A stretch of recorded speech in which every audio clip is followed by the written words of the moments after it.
Hi there. Welcome to this episode of Canadian Retro Things. A while back, I inherited a Game Boy from my brother-in-law. And unfortunately, this Game Boy suffers from the same problem that a lot of them do, and that's the dead vertical lines on the screen. There's a lot of videos on the internet about how to fix those vertical lines, so this isn't anything new, but one thing that I find lacking in a lot of those videos is exactly how difficult is it to do. I wouldn't consider myself an expert in soldering. I would put myself at the lower end of moderate ability in soldering. I've done it before. I know in principle how to do it. I'm just not that practiced. So what I'm going to do is I'm going to attempt to fix the vertical lines on this Game Boy, and then I'm going to tell you just how difficult I thought it was from my perspective as a not terribly experienced solderer. Alright, let's get started. While I've got this apart, I'm going to give it a clean. The first thing I'm going to do is show you how bad the screen is. So we'll pop in the batteries, then the one game I currently have for it, Caesar's Palace.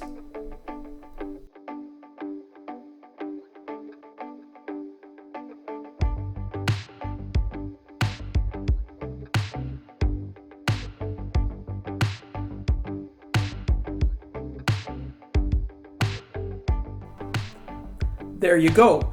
You can see just how many dead lines are at either side of the screen. And now we'll take this apart. I've got my tri-wing screwdriver, so I'll start taking out screws. This is the first time I've ever taken one of these apart.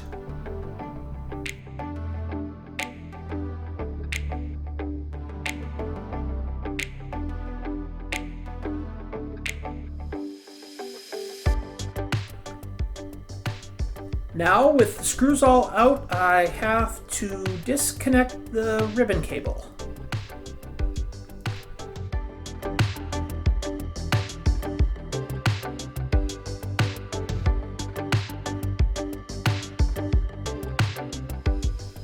There we go.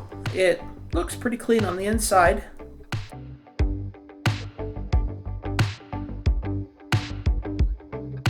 Just a little discoloration on this copper piece, otherwise not bad.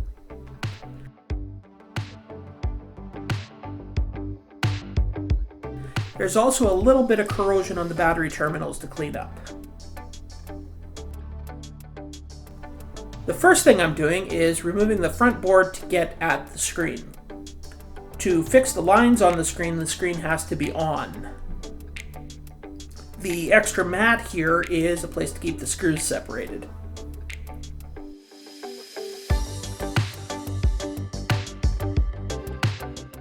The interior isn't very dirty at all, it just needs a little cleaning. Now I have to reconnect the screen so I can give it power.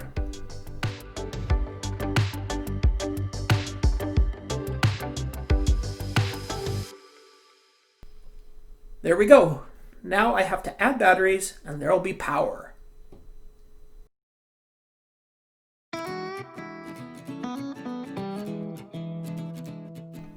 Now I can try the screen to make sure it's connected. And that's what we want to see. Now I have to get my soldering iron warmed up.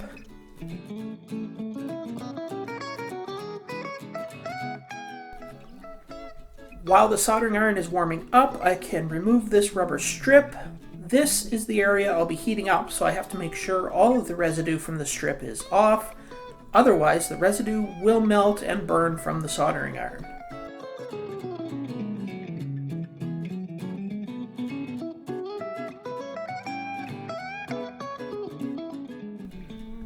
With all the residue off, I can start applying heat. I'm setting the iron at around 325 degrees to start off with.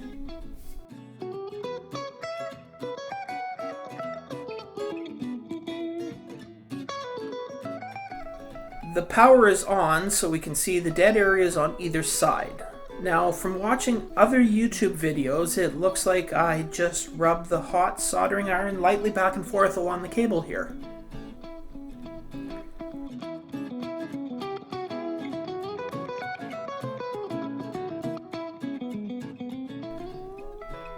Well, as you can see, there are lines coming in and out. I'm not really sure if I should be doing this fast or slow, but slow seems to work a little bit better.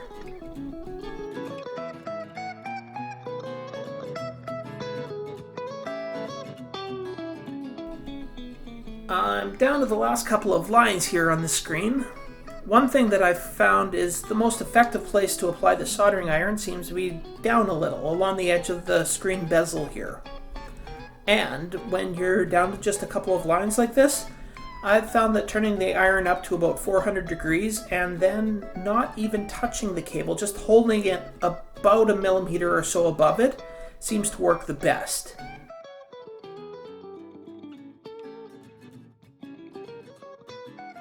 It keeps more dead lines from forming, and there we go, I'm almost there. Looks like that's it.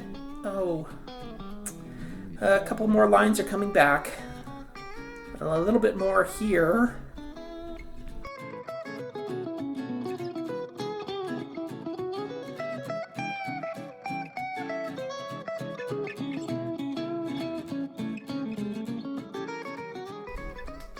That looks like about as good as I'm going to get it. It's not bad for my first attempt. It's not perfect. You can still see some lines that are just slightly lighter than others, but yeah, that's not bad at all. Now, to see what it looks like with a cartridge in.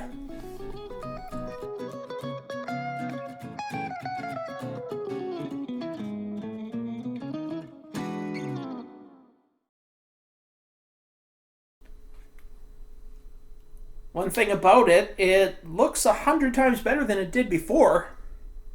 Now, it's time to take the rest of it apart and give everything a good cleaning. I'm going to stop the video here before it runs too long. So, how hard did I think it was to repair this screen for somebody like me with limited soldering experience? Not that hard, actually. One thing I did learn, though, is that it requires a lot of patience. I spent about 25 minutes doing it, and about half of that time was spent trying to get rid of the last couple of lines. It wasn't until I learned a little trick about hovering the soldering iron just above the cable to get rid of those lines that I could do it without causing more lines. Then I was done in a minute or two.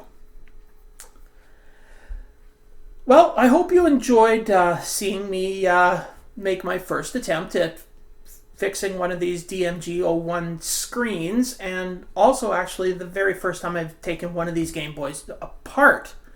So if you did enjoy this, you can give me a thumbs up, you can subscribe to the channel, you can comment below, or even if you feel like it, you can do all three. Alright, well, soon I'm going to have the video out where I am going to be cleaning and reassembling this Game Boy, so we'll find out if it survives that or not. Anyways, I'm going to go now, so thanks for watching, and see you next time.